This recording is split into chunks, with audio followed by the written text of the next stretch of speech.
Hello, hello mga ka-trivia! Masdang mabuti ang kulay ng snow. Ang tanong natin today ay true or false? True or false? Ang kulay ng snow ay puti. You have 10 seconds to answer. Puti nga ba?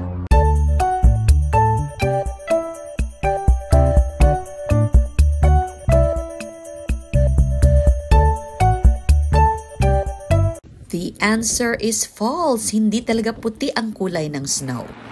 Ang snow o sa Tagalog ay niebe ay talagang translucent o malinaw dahil binubuo ito ng mga ice crystals.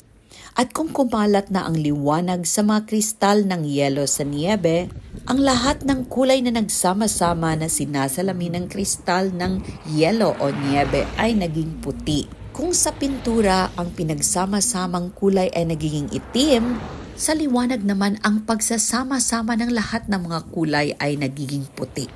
That's it for our short trivia today, lovely people. Thank you for joining us. See you next time. Stay safe and healthy, everybody. Peace, joy, and love. God bless us all.